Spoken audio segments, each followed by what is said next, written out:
old one. We should just swap it around. So I wanted to just, because I know, okay, we're supposed to be covering the Attitude Era, but you really need to know the backstory. You need to go. Well, you need to know the pre before. I will be going in more detail on. You need to know this. See, when people think of like Gerald Briscoe, they think of him like with Vince as one of his lackeys in what's like funny? 99, like in the Attitude Era. As funny as that storyline is, it's pretty true. much is. Yeah, it's true, because what people don't realize is that, tell us really about the Briscoes and what happened. They were like the biggest wrestler, like in the. First of all, they were like the Southern wrestling. They were like Georgia and all that until they decided that they didn't like Ole Anderson, who was actually like loyal to the goddamn territory. Yeah. And they went behind his back and like allowed Vince into the building and shit. Which, yeah. Vince bought their. I just find it hilarious that they called him a stupid Southern guy. I'm like, well, you guys are even more Southern than him, so get the hell out of here. I like how Vince acts like he's this New York corporate business guy, and they're a bunch of like. North Kakalaki. He's from a trailer park in like North Carolina or whatever. He's from North Kakalaki. But he's ashamed of where he's from, and he brainwashed everyone. Like, remember in the Attitude Era when DX would rip off the NWO, and they'd rip off Michael Buffer, and Triple H would be like, or they'd rip off Scott Hall's thing and be like, "You here to see WCW?" Where they do the Southern mocking, where it's not, it's national. Oh, there's something I want to say. It's like, no. Okay, so like when Vince is Southern. So when you Wrestling Marks looks things up online, it's all a bunch of crap, because I looked up last night Ray's mask versus mask matches, and apparently he lost his mask, right, to Scott Hall and Kevin Nash, when that's incorrect. That's not correct. When was Scott Hall in that match? I thought it was Luger. Luger got his arm broken because Ray broke it in a car door, and then Scott Hall filled in for him. I didn't even know Scott Hall was working there. Oh, yeah. At that point. Yeah. Oh, he's there the whole time. He's just, like, out from, I think, rehab all the time and stuff. Yeah. North Kakalaki! So everyone associates, like, because, you know, the whole joke is that WWF is New York and Atlanta. WCW is called Atlanta, like the South. But the thing is that, no, they're just national, and they just happen to be their buildings just because Ted Turner. The CNN building is there. If you trace their lineages back, their territory was Georgia. But it's not like it's this. Yes, like. But so here's what it is. So. Well, I actually say it more denigrating. They don't say Atlanta. They say down south. Yeah. Which implies that it's nothing. And okay, so what happens is that Vince is this good guy, and the NWA is the bad guys. That's what they'd say on the DVDs, right, and everything. He literally went into their buildings and in cahoots talking to the Briscoes, who were helping run. Weren't they helping run Georgia? They had shares. They were like, they were minority. They were two minority owners of the Georgia territory at the time. Which was getting 6 million people at the time, destroying WWF in the ratings. So was Ole, but he was also the booker. Right. So Vince McMahon. So they literally went behind his back because he didn't give him the world title. Yeah. That's it. So they're mad. So here's what Vince would do. Instead of run his WWF, where he really couldn't, and he didn't have the money coming in, to become big when he took over from his dad. No, so his idea was, I want to make this bigger than anything, and I want to take over every company, but I can't. I don't have the money for this. So what he did was he started infiltrating and going into the other companies and buying shares. Being a spy, basically. It's scummy. Actually, I don't think you can do that. No.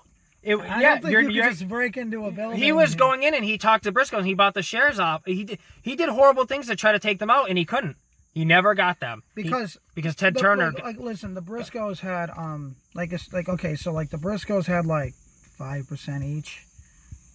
That's nothing. Yeah. He thought, if I combine these with the others, I'll have enough. He fucking failed to understand that, they already were selling their shit. Yeah. They knew this shit was coming.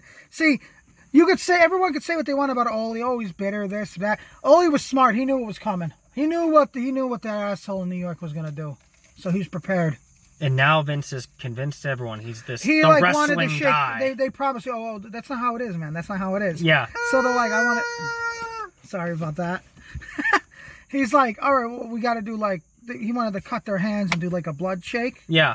Which, you know anything about that's a southern thing to be like that. If you break that, that's it's a bond. It's a bond. Because it's not corporate. What a freak, southern freak. Yeah. It's no, because if you're not willing to do it, it just means that you're gonna lie. Yeah. And you know it. Yeah. That's him basically. I don't trust you. See, before Vince McMahon, wrestling went by trust. And that's where he... Because they were all wrestlers, you know? They're all like... That's what bookers were. Bookers were usually wrestlers. former wrestlers. That either owned the territory or were, like, really close to the territory. Same reason, like, where people are like, why do they always give themselves the belt? Because here's the thing. At that time, if I went to the Memphis territory and I beat Jerry Lawler for the, like, their title, right? What's stopping me from just walking out? There's no contract. Mm-hmm.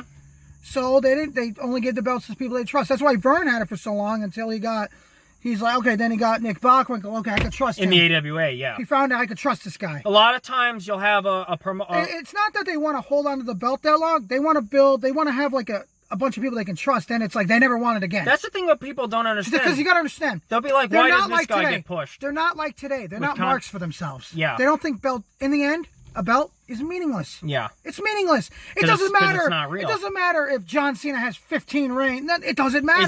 He only has it because they picked him. It's all chosen.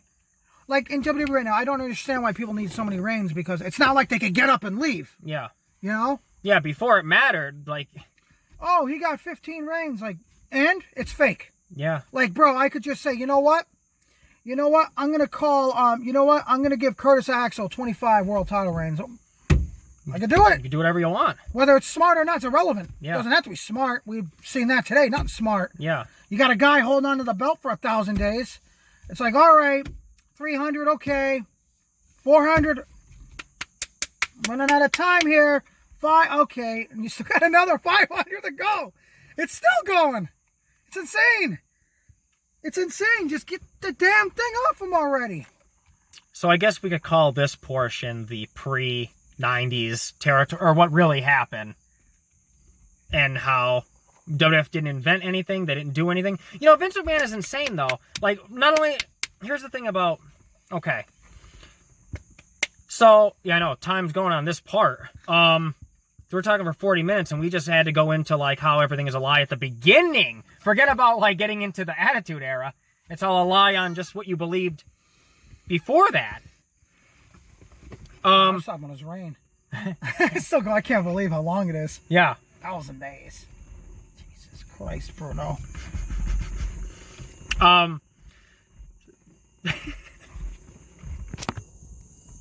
Kakalaki. I'm gonna keep saying that. Like every fucking periodically.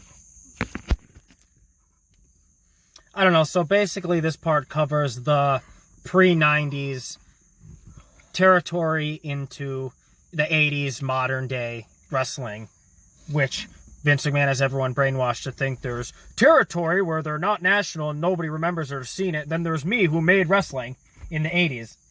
Yeah, he's a god. Yeah, He's a god of crap. When in reality, you have Ted Turner having the NWA on his national stations and having higher ratings than WWF. You guys will be surprised at how nothing they did in their history has ever been them. Yeah, or... Like even the stupid shit. Or even as big. Like how he tries to say, like, he made wrestling and put it on the top with the millions of ratings. It's like that. But Georgia, one area has 6 million people that he still couldn't get to. I know, because, you know, like, I'm going to keep this in retrospect, guys. Georgia's like the smallest territory. Yeah, and it is getting 6 million people to watch the network. It's pretty much the state of Georgia and the surrounding states. You know, 6 million was the greatest peak in wrestling history of ratings as far as everybody's comprehension, like the 90s. The New York territory was like Ohio Valley. Yeah. Too, you know, so... So, okay, so that's all a lie. And then, WrestleMania being anything. When Starrcade, let's see, who's on Starrcade? Roddy Piper? Roddy Piper, Greg the Hammer Valentine. Yeah, Ric wasn't Flair, that the... Ric Flair, now listen to this. Ric Flair and Harley Race, main event, world title. Yeah. Cage match. Yeah. Then you got Piper and Valentine. In the dog collar match. There's also... Roddy Piper? Oh, I thought he was a WWF you know guy. Who else is on the card? Sergeant Slaughter's on the card in a tag team match for the tag team titles. Yeah. There's a couple others. I'm just not thinking right. Nobody is a WWF guy. None of nobody. No. We're gonna go into in the 90s about all the misconceptions on the 90s and the Attitude Era next. He's the only WWF guy. Yeah. Rock.